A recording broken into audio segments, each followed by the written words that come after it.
To be or not to be? That is not the question. To be human or stay animal? That is the question. Human and animal. What is the difference? To be animal is to be selfish. To be human is to go beyond the self. There's more to life than us and them. There's more to life than loss and gain. There's more to life than money and fame. There's more to life than dogmatic lanes. To be or not to be, that is not the question. Be sapient or stay savage. It's your decision. Abhijit Naskar. Welcome to the Lost Traveler Podcast. I am your ever-loving host, Henry Cameron Allen. And today I have a new friend that I'm meeting for the first time, Tracy Pleshcourt, and she is a solutions coach, which I really love that. So many people are looking. You are the founder and CEO of Self-Made You and the co-host of the brand new sparkling Tracy and Gracie Becoming podcast, which you do with your daughter, and I think that's fantastic. You know, I really strive to be intergenerational in all of my work, including this podcast. And so, anyway, welcome. I'm excited to get into a deep conversation with you today. Oh, I'm so excited to be here. So thank you so much for having me. Yes. So tell me a little bit about your I mean, every podcast opens this way, I suppose, but actually, you know what? I'm going to start differently, because one of the things that I've done this season, as opposed to others, is that I ask questions that are left by the previous co-host that are just sort of intuitively intended for the next co-host, not knowing who they're going to be. Okay. And so I have a question to ask you, and then at the end, I'll have you ask a question for the next co-host. How does that sound? That sounds good. Okay. So here's a question for you. What is the biggest challenge and opportunity for humanity? And the answer cannot be AI. Okay. The biggest challenge and opportunity for humanity. I would think it's something along the lines of educating people around themselves, you know, better understanding yourself. I think so many of us, you know, through being exposed through certain sources of messaging, we start to think we don't measure up. And I think it's truly by virtue of not understanding who we are as humans and how we were actually designed to operate. And so I think that is very problematic, specifically in the way we think, because I think it creates a lot of polarization, a lot of blaming. And I think we all can kind of see that in today's climate. But it also presents a huge opportunity, because I think we will start to see the evolution of humanity when we start to better understand ourselves. And I'm just one little cog in the wheel that's like trying to help move that forward. But I think that we need an army of people that, you know, see that as a problem and an opportunity. Well, I think we're emerging. I think that army is emerging. You see the podcasts, you see the coaches, you see this movement, this wave of helpers stepping up. And of course, nobody is an expert in everything, right? Right. We all have our proficiencies, we all have our deficiencies, and it's up to the individual to figure out where you're proficient, where you're deficient, right? Yeah. And find the masters to teach you those things, those skills. Yeah. And being really good at being resourceful and knowing how to use your resources. I think that's, part of understanding yourself and what you make, having resources at your disposal mean, and what you make utilizing those resources mean. And so I think it's just really interesting to look at that. But yeah, I think so many of us are afraid to use resources, and we somehow make that mean that we're deficient, or that we can't do it ourselves, or that we're less worthy because we don't know how. And that's just simply not true, to your point, that Well, and we're that's all why, frankly, I started this podcast 4 years ago that is all about universal life skills for our time, to identify people who are out there as helpers with proficiencies. It's like if you want to learn the violin, you're going to go find somebody who knows how to play the violin, who's a master at it, to teach you even the basics, right? Or if you want to learn the cuisine of another country, you go and find somebody, or a language, or a sport, or whatever it is, right? But we yeah. don't talk about these universal life skills in that light. And one of the things that I want to get into with you, especially around this concept of being self-made, and the idea that the vibe I get from it is empowerment, right? To recognize the tools that you already have in your kit at your fingertips, and to meet with masters like yourself, like me, like others, so many others, to identify the tools that we use, as not being able to use them the way we do, because you're not us, but to be able to synthesize the tools that we carry and that we've created for our lives, to say, here, I can synthesize this one with this one and create a new tool for myself for this part of my journey, right? Yeah. I was having a conversation yesterday with somebody around where the root is culturally, globally, around people, as you say, looking for the villain, right? Looking for the target of blame, right? Yeah. And I'm a storyteller. One of the other things that I do is I have a theater company, an audio theater company called the Liminos Project. And we take these stories from all over the world and interpret them, reinterpret them for our time through audio theater. And many of them are folk and fairy tales that are being lost, that most people in the West never hear about. It's not the Eurocentric Disney ones. Some of them have roots. The Little Mermaid we just launched, which we started working on before Disney ever even talked about the new live action one, which is ironic.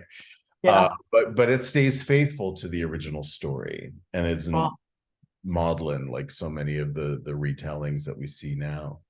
And these stories are foundational, right? We all of our most ancient ancestors sat around a campfire under the stars and wondered.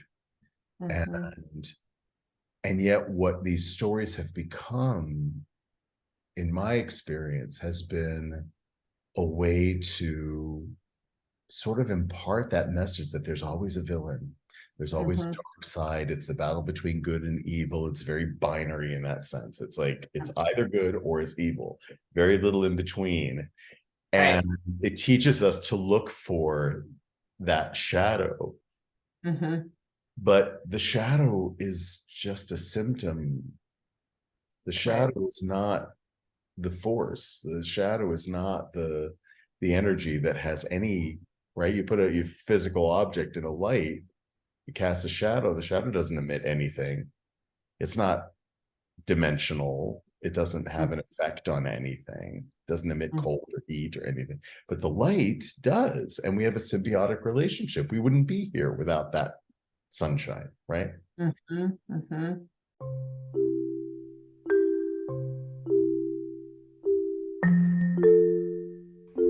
Shadow and Light, LLC, was established by Dave Roberts and Reverend Patty Farino, co-authors of When the Psychology Professor Met the Minister.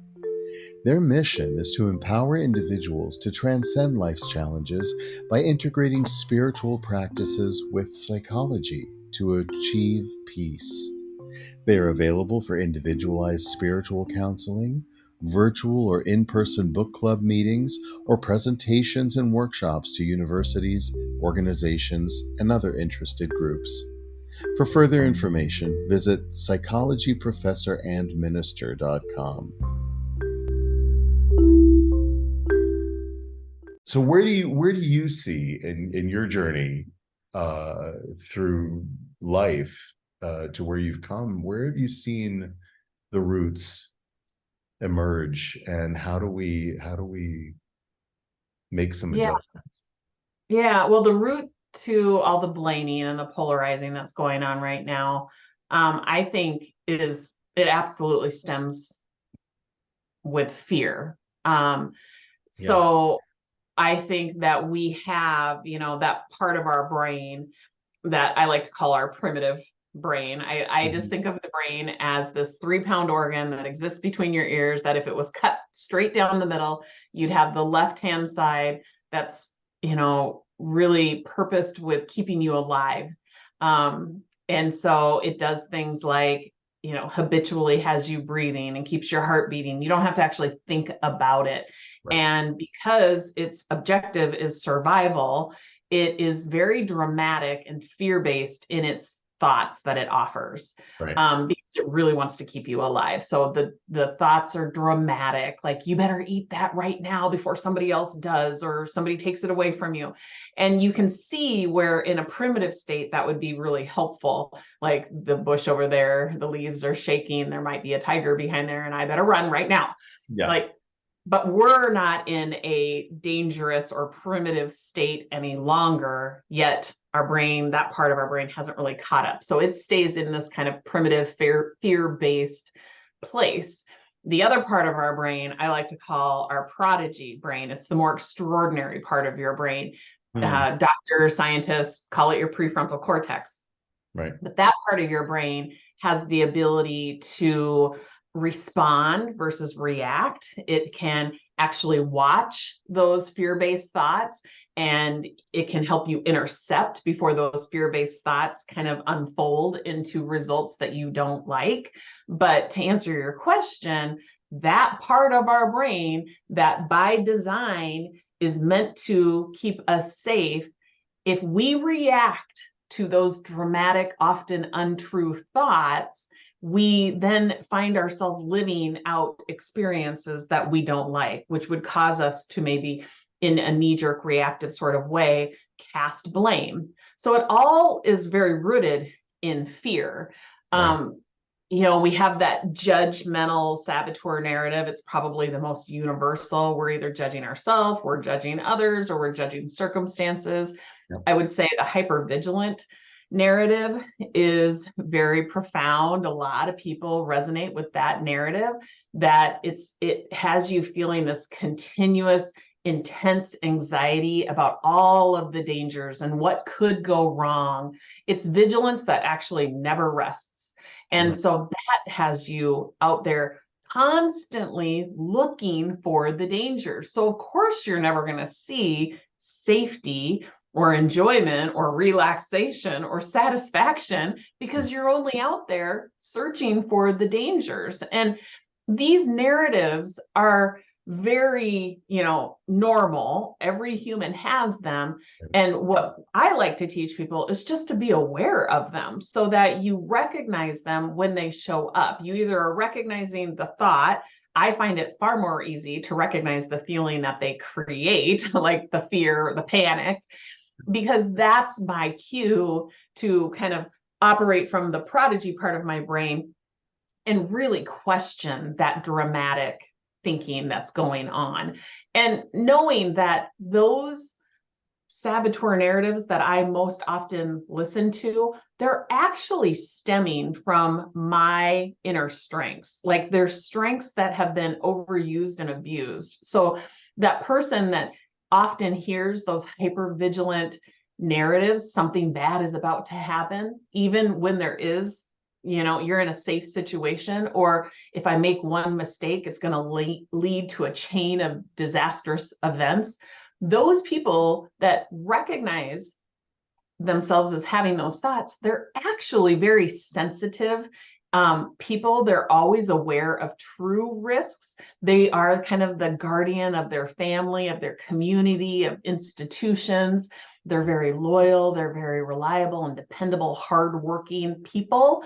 But those strengths are overused and abused and show up in a saboteur type way. So that's why it's happening. So if you can just recognize that you have the tendency to hear those narratives, you can intercept and you can question them. You can normalize them instead of making it mean something horrible about yourself. Like, you are a human being. You do have this primitive part of your brain. It is never going to be taken out of your head. It's trying to do its job.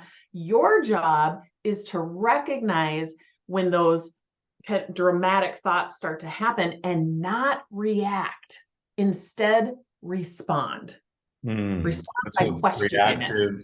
reactive versus solution Mhm. based, right? We Yeah. have a reactive mind and we have our solution based mind. I've worked a lot with this with clients because my focus, a big deal of my professional focus, is in the grief world. And I don't know if you know, but I sadly lost my son to brain cancer when he was 13. He was my only child. I was a single dad. And I've become internationally certified as a grief and survival counselor to, as you are, to be a helper and to move some of the boulders out of the path of others coming up behind me. And I know that traumas from our past will often determine the strength of that reactionary brain versus the solution brain. And so where are the tools that you found? I have many in my kit, but I'm really curious about, I'm sure you must have come across a lot of trauma in the people that you've worked with. We have 45 countries listening to this podcast. And so there are cultures where that fight or flight reactive brain is still very, very much central. We have to have that conversation about the global experience, and that there are people who are living in small villages in the countryside who are facing that shaking bush, right? And there are people who are living in urban environments who don't experience that, but they are experiencing other, war and not knowing when a bomb's going to drop on your house, that kind of, that's very real. So where have you found, in helping out of a traumatic scenario, people to find that balance between the brains and be able to be effective? Yeah. So I think first and foremost, if you have access to professional support, don't be afraid to reach out to it, reach out for it. So that's first and foremost. Secondly, I like to teach people to rely on themselves. And so what that looks like is in my self-made you world, it's using the acronym SELF, SELF, and really following those 4 steps over and over and over. So just kind of think of it as like a flywheel or a cycle. So it's just always, I was just saying goodbye to a couple of clients who are leaving for an international vacation. I said, don't forget to take yourself along for the ride, for the vacation. Though that's the tool, really starting to think of yourself as the solution. Because I know in my past, I used to think of myself as the problem. I always thought of myself as the common denominator to all of the problems. It must be me. I'm broken. And I've learned to think of myself as the solution. And the more I use this tool of self, the better I start to understand myself, the more confident I become in my decisions. So, don't be afraid to reach out for professional support, but also do not be afraid to go within and follow these 4 steps. So it starts with, so the S is, it starts with a decision. starts with a decision. What is it that you want? Right.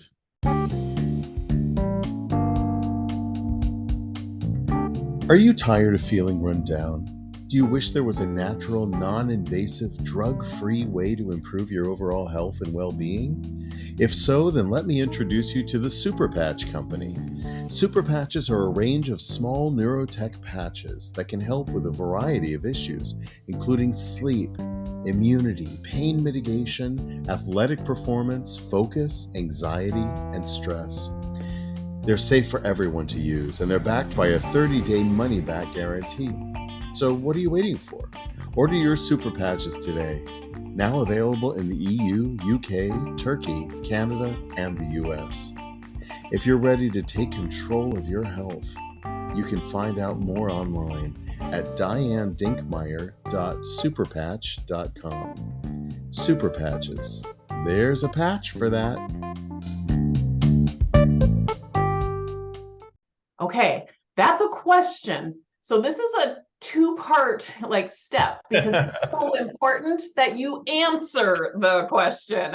Yes. I get a lot of clients who are going like, I asked myself the question. I'm like, did you answer the question? That is so hard for people, isn't it? I mean, that's what do you want is the hardest question. What don't you want is the easier list, isn't it, to come up with? Yeah. Yeah. And when I have people that really get kind of backed into a corner with answering that question, that's the direction I go. Then I think it is easier to figure out what it is that you want by looking at what you don't want. So, both doors kind of lead to the same hallway. It's just you get to decide which door you're going to take to get there.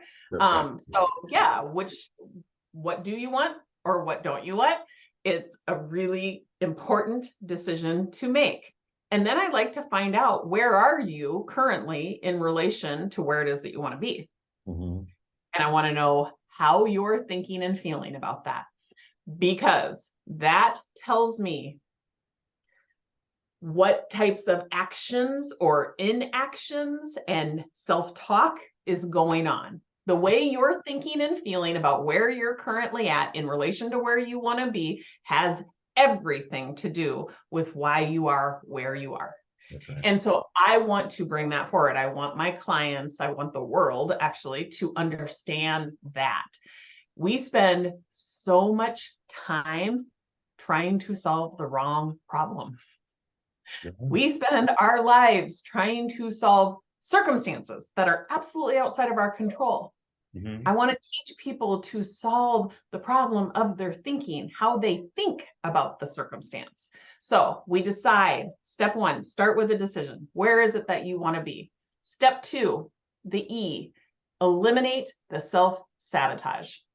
So like I had mentioned earlier, there's the judge. You're judging yourself, you're judging others, you're judging circumstances. You've got the hyperachiever saboteur narrative that says, if you're going to do it, it better be perfect. If you can't do it perfectly, you better not do it at all, right? And then that has us quitting all over the place. The people pleaser, right? We do things because we want to control how other people think and feel about us. And then we live in fear of expressing our true opinions, thinking that it's going to jeopardize, the acceptance and the affection that we seek. So there's 10 primary saboteur narratives. And so becoming familiar with the ones that are most prominent in your life is very helpful, because now you can actually kind of fight the enemy that you used to not be able to see. Now you know what you're looking for, and you can intercept. So I like to kind of know what the effects of those thoughts are. Like, I often feel a sense of unworthiness, or I often feel a sense of shame. Well, that's because I'm out there judging myself on the regular. It says, that's not enough. You're not enough, right? That's not enough money. You don't have enough clients, yada, yada, yada. Yeah. So I'm on the lookout for that, because when I hear that, or I see that, or I feel that, then that's my trigger to question it. Right. Like, oh, that's right. Those show up all the time. That's just a function of my primitive brain. I can't take that part of my brain out, nor do I want to, because it actually does keep me safe in dangerous situations. Yes. A bus Yeah. goes by, it tells me don't step in front of that bus, wait till the bus passes, right? Like you need Right. to have that part of your brain. Yes. So that using that kind of discernment, watching those thoughts, knowing that, expecting them to show up, but just keeping yourself in a responding mode versus a reacting mode changes everything. That's how you Half eliminate. step back, take a half Yeah. step back and let the bus pass. Yeah. And then as far as to answer your question in regards to, you know, what can the people who are listening in all different environments, what can they do? So what you're trying to essentially do is bridge the gap between that primitive and prodigy brain. Right. Now, asking yourself questions like, you know, is that even true? What else could be true? You know, maybe if it's a circumstance that, you know, you specifically said a traumatic event, you know, what is or could be the gift and the opportunity around that. And, you know, when you're in it, that might be very, very difficult to see. But if you actually believe that, you know, maybe not right now, but going forward, there could be inspired action taken because of that event that was completely out of your control, but you took inspired action from that. So you created a gift from it. You know, if you can start to live your life through that perspective that every circumstance, every situation can be turned into a gift and an opportunity, you start to operate from that prodigy brain. And so that's another way that you can kind of bridge that gap. And then there's, of course, all the deep breathing techniques and the meditation techniques, box breathing, you know, just really zoning in on your senses, like touch, you know, really putting your finger to your thumb and trying to find the ridges, you know, really taking a couple minutes to just laser focus on that, or laser focus on what it is that you're hearing, the furthest away sound that you can hear for a couple minutes, and then bring it in closer. What's the closest sound that you can hear? Those are all techniques that are going to turn down the volume of that primitive brain chatter. And you are being intentional, so we know that you're operating from your prefrontal cortex or your prodigy brain. So eliminating the self-sabotage is that second step. The L, leveraging your strengths, is step number 3. So at that point, you can just ask yourself, what is the most loving, compassionate thing I can tell myself right now? You know, empathy is one of your inherent strengths that most people don't know how to tap into. So I live in Minnesota, and we have a city not far from where I live. It's called Edina, and I use Edina very well. No way. You're kidding me. I was in the Twin Cities. I was in Minneapolis for a long time. My son was born there and he passed there. So I'm a homeboy. Oh my gosh, that's crazy. So I use Edina to remind me of my inherent strengths. If I'm like really at a loss and not knowing which direction to go, I always think of Edina. So it stands for empathy, discovery, innovation, navigation, and activation. So that's where I go. That's brilliant. Okay, So all my Minnesota friends, are you listening right now? Yeah. Because think of Edina. There's actually something good about those cake eaters in Edina. Exactly. Oh my God, that's a riot. That's a, you know, what a small world. What a small world. Amazing. Yeah. Where are you? Where are you? I'm in Lakeville. Okay, Lakeville. I know Lakeville too. Yeah. Great. Yeah. Wow. Yeah. So of course, you know, we're competition for Edina and Eden Prairie. So we affectionately call them the cake eaters. So I kind of giggle that I use Edina as my acronym. I love frameworks. I love, you know, the easy way of having to remember things and utilize best practices. And it's like, why not use frameworks? So as you can see, I'm all about it. I use self as a way of operating my entire life. When I'm trying to remember those strengths that are inherent within me, I think of Edina. And then finally, that fourth step is you finish with a decision. So you start with a decision and you finish with a decision. And the 2 steps in between, all they're doing is they're bridging the gap between your primitive and your prodigy brain, where you're eliminating the self-sabotage and you're leveraging those strengths that are inherent within you. So that final decision is, what is the next best step? Not what am I going to do to get to where I want to be? What's the next best step? That's it. What's the next best step that I can take with clear, concise, focused confidence?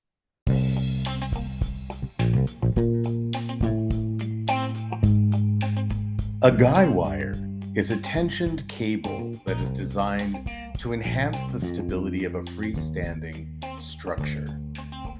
Think of me as your guy wire. In terms of life skills mentoring, you're perfectly capable of standing stably on your own 2 feet. But I'm a cable that can enhance your stability.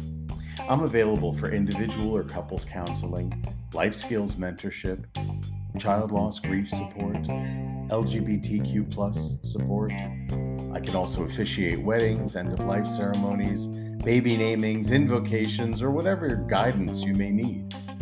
I serve all genders, all ages. Sessions are affordable, discreet, private, and conducted online. Find me at guy-wire.org. Book your appointment today.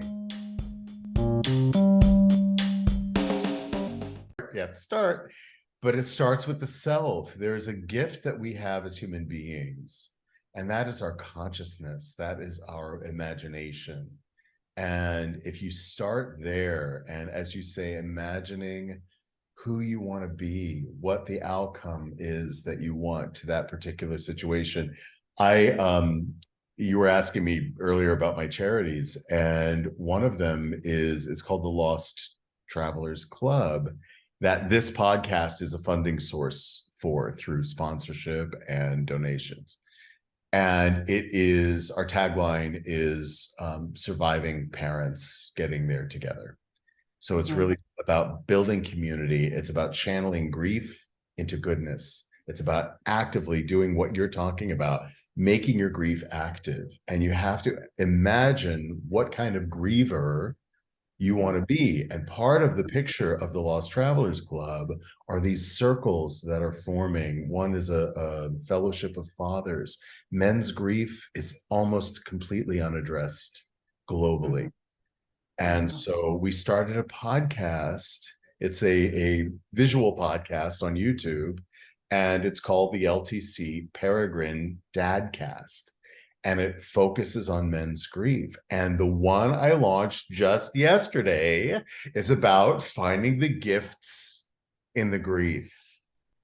This is a frequency that needs to be heard right now, universally. Men, women, siblings, anybody who's going through a challenging time, right? There are gifts in the grieving, and you can grieve more than just the passing of a loved one. You can grieve the change of life, right? You can grieve change of career. You can grieve change of your home, right? I live in Spain now. I'm on the other side of the world, and I miss my friends. I miss my family, and so that's part of my grief journey as well. And of course, I grieve the loss of my hair. And my youth, right? There's so many different ways, but how do we actively apply that energy rather than get caught in a whirlpool, this downward spiral, or this stagnation, right? And break through. I have very productive dreams, and one of the symptoms of PTSD is that I experience sleep paralysis, where I can't break out of my sleep state. My dreams, I'm completely awake and lucid in my dream state, but I can't wiggle a toe, I can't open my eyes, I can't move a muscle. It's frightening the first time, second, third time. But then after a while, I realized that it was my primitive brain protecting me from waking life triggers. Mhm. That was my body's way of protecting me.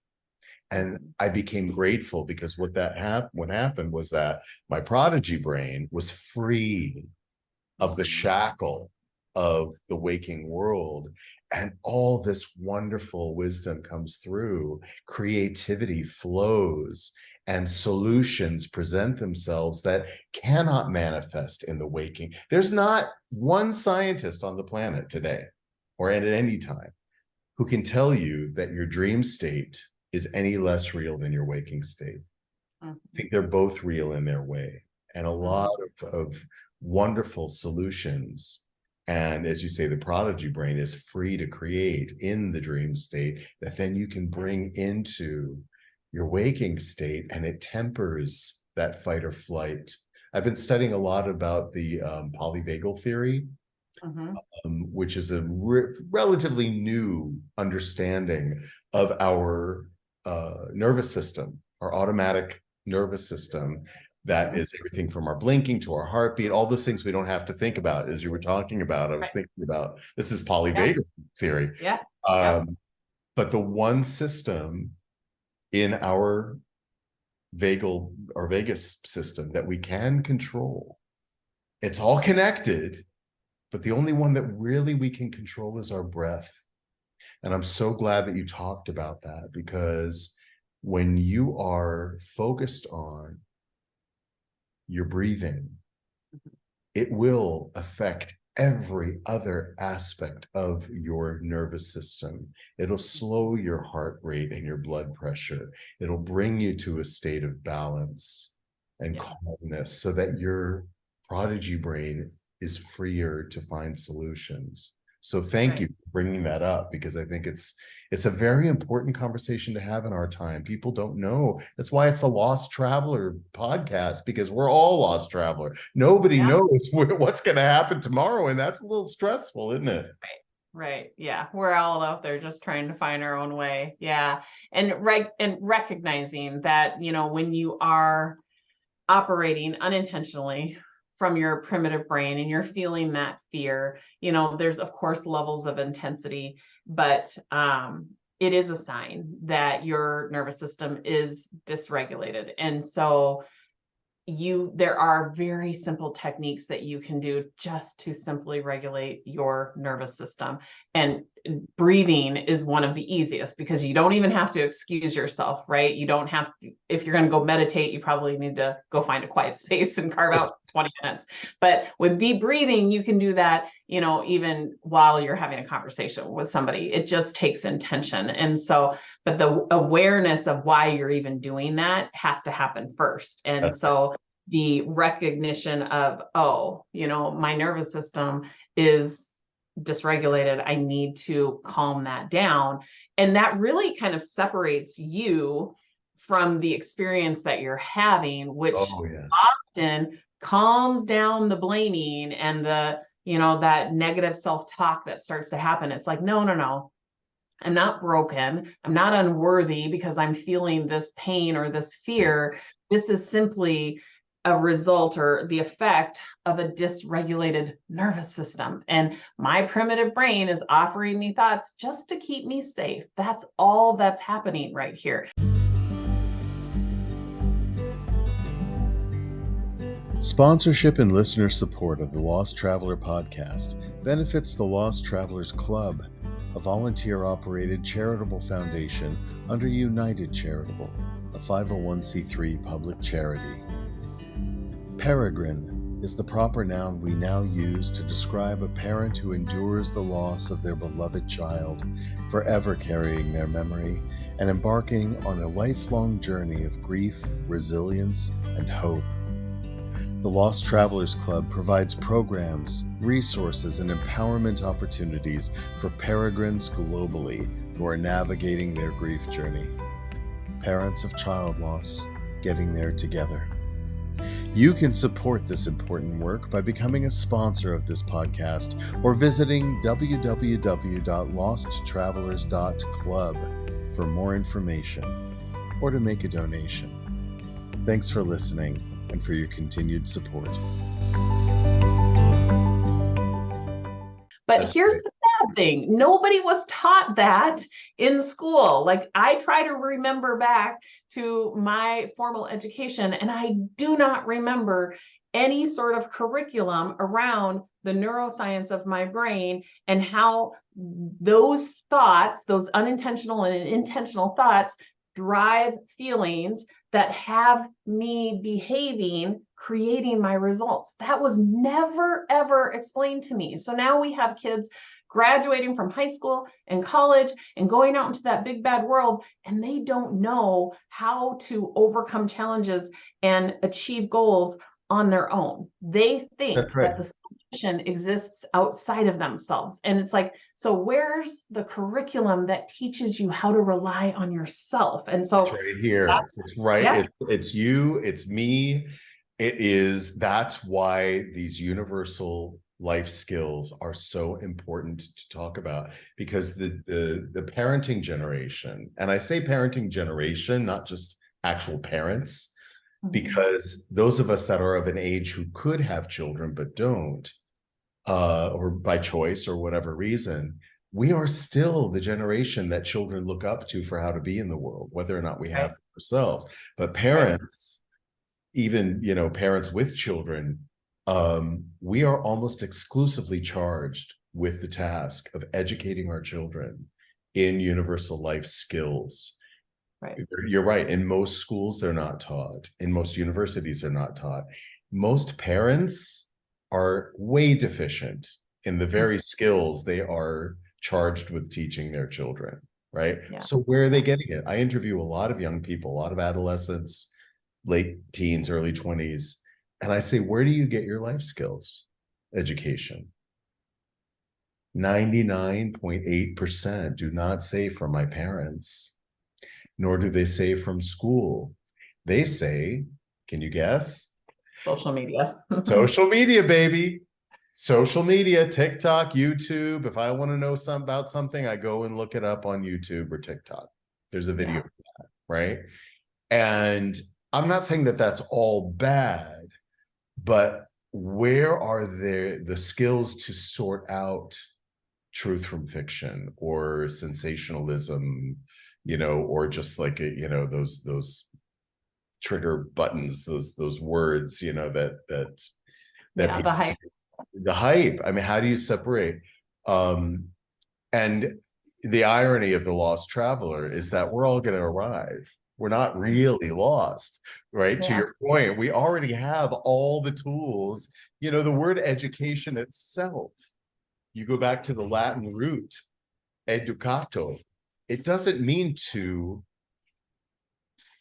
thrust information into. That's intrudo, right? It means to lead out of, as if like draw water from a well. You have all the wisdom of the universe already in you. How do we lead it out? That's the prodigy brain. Is the capacity to first acknowledge it, that you have this. We all have this universally. It's the state of our humanity naturally, right? That makes us different from the rest of the animal kingdom. Yep. Right? It distinctifies us.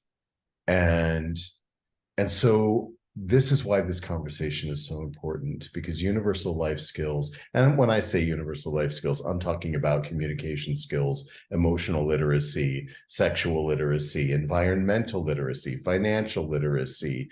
Grief is a universal life skill, nutrition, self-care, right? The list goes on. These are things that every human being on the planet, over 8 billion now, are going to learn. It's not a question of whether we learn them. Yeah. It's in what measure will we learn them and from whom? And how do we define our own proficiency and deficiency by not comparing ourselves to other people, but being introspective and following your self-control operating system. How did you come up with that? Like where did that inspiration happen? Yeah, I sat and thought about what is it that I hear most from my clients. And I would say universally, it's people feeling out of control. And so that led me to, okay, well, what's the unmet need or desire? And it's control, but it's not in the way that most people think. So I'll hear women say, I have no self-control when it comes to chocolate. Yeah, I'm not talking about control in the form of an action. Right. I'm talking about control over ourself in the sense that we can choose to think unintentionally or intentionally. We can choose to just leave things to spontaneity or make a decision ahead of time about what it is that we are going to think, what it is that we're going to feel, and how that we're going to allow that feeling to drive our behaviors. Life unfolds so differently when you decide ahead of time how you're going to think and feel, therefore then behave and experience life. So it was clear, when I took myself through that exercise, like, what do most people suffer from? What's the unnecessary suffering stemming from? And it was this feeling of being out of control. So I just thought, okay, what is it that people need? It's control, but not in the way that they think. And I'm going to teach them how to control their thoughts and feelings, and, not wish away or demonize that primitive part of your brain. It's just to accept it, be willing to feel all of the feels that come along with the primitive brain thoughts, but to lessen the amount of time we react from it. That's my objective. It's being willing to feel it, because those feelings, the feeling of grief, is what makes the feeling of joy possible. Without the contrast, you wouldn't know the other. So I never want to demonize a feeling or a thought or the part of your brain that creates it. It's all by design. It's all very purposeful.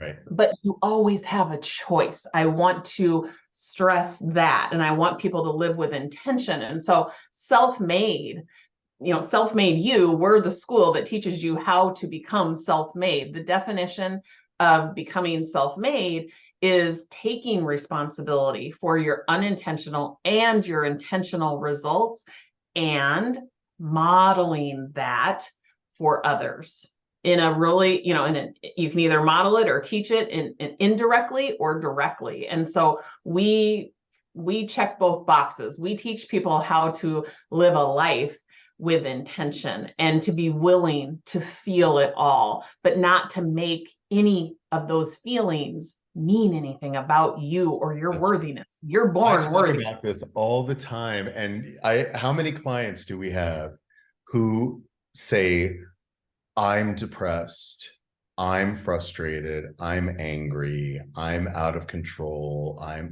They identify their self the situation with the feeling, right? So what I tend to advise is to turn that adjective into a noun, right? Rather than saying I'm blank, nice to meet you. Call it the depression, or I'm experiencing this, right? Because a noun is a person, place, or thing. A noun you can handle literally and figuratively. An adjective you cannot. Right. Well, you can separate yourself from it. Like, exactly. I can separate myself from this feeling that I'm experiencing, but if I identify myself as this, there's no separation there. So yeah, I think that's a great exercise. Hey, are you like me, always looking for ways to make a positive impact in the world? Well, then join me in sponsoring Desire Childcare Organization. We are a legally incorporated, fully volunteer-based organization in Uganda, committed to providing essential needs, holistic arts-based education, and a safe family environment to 33 vulnerable children, ages 2 to 14. Your monthly sponsorship can help improve the lives of these kids toward a better future. Desire Childcare is different from any other charity I know because, well, we have zero administrative overhead. Every penny goes to the kids. And we have a plan toward self-sufficiency through agriculture, so support is temporary. It's kind of like a leg up. Visit desirechildcare.org to learn more and get involved. Let's empower and inspire the Desire kids together. Thanks. It's not taught. And Right. that's why we're talking, because I think that the more voices in the world that are giving people permission to feel the feels, but not have to live there, you know, that they can choose to experience them, because we are human, we are walking sense organs. We have the mechanism, the physical mechanism to experience the world around us in all these levels, right? Whether those feelings are true or accurate, or whether they're just impressions that are left from past traumas, right? You're the one who gets to decide. And this moment is the moment. This is the starting point. This is point A right now, because there's no time machine that can take you into the past to change or fix anything that's happened already. And there's no time machine to project you into the future, except both live in your imagination. All that's real is this moment, and there's great power in the moment. Yeah. Right? Because every moment is surrounded by what I see as an infinite peacock tail of possibility. And all you have to do is choose one and move, start, just go, just pick one, go. And if you arrive at that point B, the one that you intended to arrive at, that you imagine where you want to be, and if you arrive there and it doesn't feel safe, it doesn't feel happy, it's not what you wanted, effortlessly, magically, it turns into a brand new point A surrounded by infinite peacock tail of possibility, and you get to follow a different direction, right? It's all in your hands. It's all in the moment, right? And that's the beauty, for me, that's the beauty of the power of the self, and our ability to recognize and accept where we are in this moment, and be bold enough, courageous enough to move to a point B on your terms, not on anyone else's terms, on your own. Yeah. So taking the step, to better understand yourself, listening to this podcast is the first step. Like, you had to show courage, you had to take the initiative, you had to be intentional. So if you're telling yourself, I don't know where to start, or this seems too complicated, you've already started. Just spending the time, investing the time and the energy, the willingness to hear this, and then remembering 4 simple steps that are all about you. It's understanding yourself, and it starts with this decision and it finishes with a decision, and the 2 steps in between are bridging the gap between that primitive and prodigy brain. What's it going to hurt to at least try that, right? It is a method that most people, it is very simple, but 99% of the people, don't step up to the plate and at least take a swing. And so what's the worst that can happen? That's the question I always come back to, is what's the, I mean, literally think of the worst thing that's ever happened to you in your life. I know what it was for me, and that's my measuring stick against everything else. And nothing seems so bad when you measure it against the worst that's happened to you, right? And so that gives you the freedom, that gives you the permission to go on an adventure into the unknown. Isn't that the inner child? That childlike sense of wonder that we all have throughout our entire lives. That doesn't go away. Right? Be curious. Be curious. I can't believe it's already been an hour. Crazy how time and space disappear here. I know it. Have you given any thought to your question, your intuitive question that you'd like to ask the next co-host? Yeah, I would say, what is the one question that you have learned to ask yourself that changes the trajectory of your day? Do you want to answer that? Yeah, I would say, what is it that I know? I go between that and how can this be easy and fun? Those are the two questions that I ask myself almost every single day. What is it that I know, and how can this be easy and fun? Love it. You know what my question is? Tell me. Now what? That's a good one. Simple, two-word question. I ask myself at every turn, every day.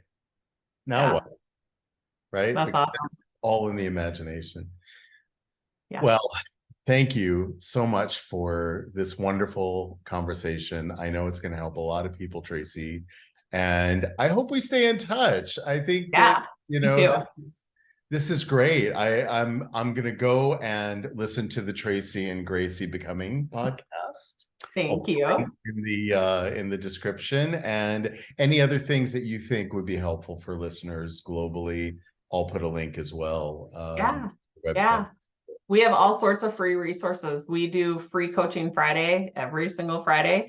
And so that is just taking the self-control system and applying it over and over and over to make sure that people really, truly understand it. So it's just repetition, practice, insight. You know, sustainable change is 20% insight and it's 80% application. So I adhere to that, and I'm here to help people apply. So yeah, we offer that for free. We offer master classes for free. So you could just go to our website and you'll see the calendar. Fantastic. Well, this was great. Thanks so much. My pleasure. Thanks for having me.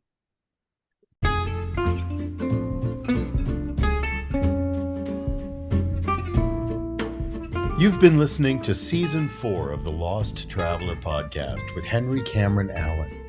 Visit me online at henryallen.org. Thank you to my guests, and thank you for tuning in. Let's keep striving for a better world together.